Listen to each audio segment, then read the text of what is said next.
ẹ ti kú dédé àsìkò ẹni gbogbo tọwọ́jà ìkànnì amóhùnmáwòrán DIGINAIJA TV ṣe bẹ́ẹ̀ tó dé lórílẹ̀‐èdè wa Nàìjíríà káàkiri ilẹ̀ káàárọ̀ oòjíire bí gẹ́gẹ́ bẹ́ẹ̀ ti mọ̀ nínú ṣe wa pé aláǹfààní àti mọ̀ lọ káàkiri kalọ̀ mọ́ wa fún yín bó ti ṣe ń gbóná fẹlifẹli àwọn ìròyìn yálà labala òṣèlú abala ìròyìn amúlùdùn tàbí labala eré ìdárayá ṣàgbọ́lé fújì náà la báyọ̀ tá ti mọ̀ já yín sí nípa ohun tí gbajúgbajà olórin fújì ní sọ Alhaji Saheed Osupa Akorede mandator tó ṣe bẹ́ẹ̀ tó fi léde níwájú Ati Wasiu Ayinde bó ti ṣe jẹ́ kó di mímọ̀ wípé gbogbo nǹkan kan báyìí ni ó yẹ kí ènìyàn mọ̀ bínú sí ó sì ṣe ọ̀rọ̀ náà lálàyé lẹ́kùnrẹ́rẹ́ nípa àwọn ẹ̀kọ́ tó ṣe bẹ́ẹ̀ tó lọ kọ́ ní ilé ẹ̀kọ́ gíga fásitì ẹ̀wọ̀ ọ̀rọ̀ ń ṣe bẹ́ẹ̀ ògbẹ̀nù tán orílẹ̀ kíkà ẹ bá mi wá nǹkan fìdílé tàbí kẹfìdílé nǹkan kẹjẹ kájọ gbálàyé ọ̀rọ̀ ọ̀hún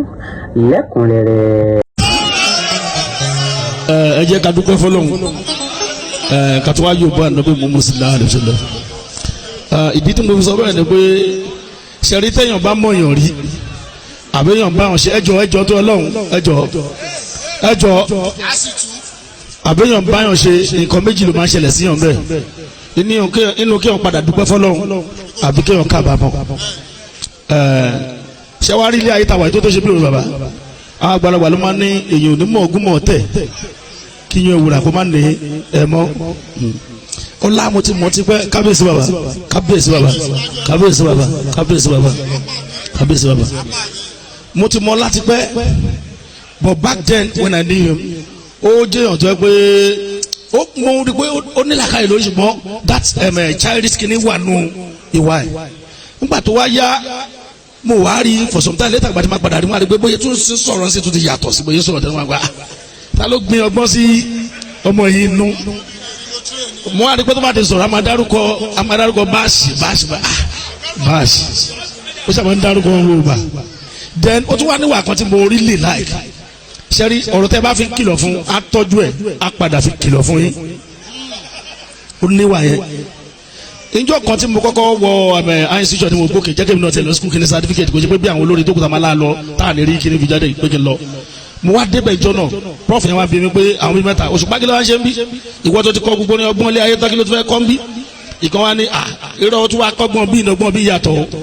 ìyẹn wá ń bí pé kí ló fẹ́ kọ́ ó wá ní there are series of intelligence Olóṣùpá lack interaction intelligence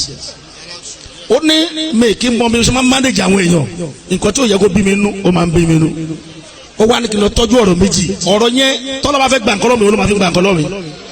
ó wá ní nǹkan méjì ló wà nílé ayé pé there are two things in life one that is up to you and the one that is not up to you máa lè wo ló wà up to you ó ní ètò wà up to you ní tó ní kápá lé lórí oníkápá kókó fẹ́ràn yẹn ṣùgbọ́n oníkápá lórí pé kẹ́ni náà fẹ́ràn yẹn padà ó ní ìyẹn ò ṣe dandan lé ayé olórí fẹ́ràn ìyàwó ẹ̀ kó má fẹ́ràn ẹ̀ padà ó ní sọ tó bá ti mọ̀ opinion tiẹ̀ nìyẹn anybody ní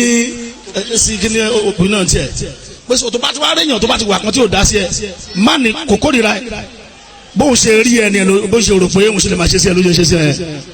so tí kò bá ti ṣẹlẹ̀ tó bá ti sọ pé àlàyé ẹja omi kí ni ṣe máa dá àwa mọ̀rọ̀ yẹn àwa fi sọ̀rọ̀ fún mi màá gba ọ̀tọ́ máa lọ sọ títí tí tàfi bá débi tí àbádé lé ní ṣe wá rí ọpẹ́ ìwà tó kù yẹn ni mo fẹ́ dúpẹ́ yẹn fún bàbá torí pé ẹlòmíín náà máa sùn sẹ́kùlì ọgbọ́n a máa jí ní ojúde ọgbọ́n kò ní làákàyè kankan lórí o ṣùgbọ́n ó kọ́gbọ́n tó fi ń lo gbèsè ayé ẹ̀ lọ́dọ̀ yín ó wá fi ń ráàyè gbà láàrin àwọn èèyàn ńláńlá láwùjọ àwọn èèyàn ńláńlá ọgbọ́n yẹn ò ní kú mọ́ lórí lágbára Ọlọ́run ọ̀pọ̀lọpọ̀ ọdún ló máa tó ṣe láyé tó bá máa di ọdún tó ń bọ̀ wàá dúpẹ́ fọlọ́run pé ọdún yìí pé wàá tún dúpẹ́ fọlọ́run ọdún tó ń bọ̀ yà tún sọ ẹ̀ ju ọdún tí ó kọjá lọ yìí ìmí tó bá tún bọ̀ àtún máa sọ ẹ̀ lọ́dọọdún àwọn òwe Yorùbá ni wọ́n ní lọ́dọọdún ní kíní kan ṣogún lọ́dọọdún gé a tún máa da fún ẹ sí ni o ní fọdúnwọ́dún torí ẹni tó bá ń fọdúnwọ́dún àmọ́ ní kọ́ ló ń ṣe àánú mi o ọdún yìí tún burú ju last year lọ ó rántí last year torí pé ọdún eléyìí ò dá ló ṣe rántí last year ó fọdúnwọ́dún nìyẹn o ní fọdúnwọ́dún Ọlọ́run a máa fọgbọ́ kọ́gbọ́ fún ẹ àtòyé a máa fi kún ẹ fún ẹ because mẹ́mi ṣe rò pé Òṣùpá onílàáká yóò ṣe kíni kan mo tún wá rí pé èmi náà tún ra nǹkan kọ́ lọ́dọ̀ ẹ torí pé púpọ̀ nú ọ̀rọ̀ lèmi máa ń sọ tí mi kì í sábà tẹ̀lé nígbà mi tẹ́kọ̀ ló máa ń rán mi létí pé ó sọ báyìí sẹ́ n tó sọ yẹn tó bá ti wá sọ àwa ìtì mi nígbà tí wọ́n fi spí àgùn mi ní ọkàn gbìm àwa tì mí lójú màá gbọ́n tó sọ bó ṣe rí nìyẹn ẹ̀mí àgùn oníkun kékeré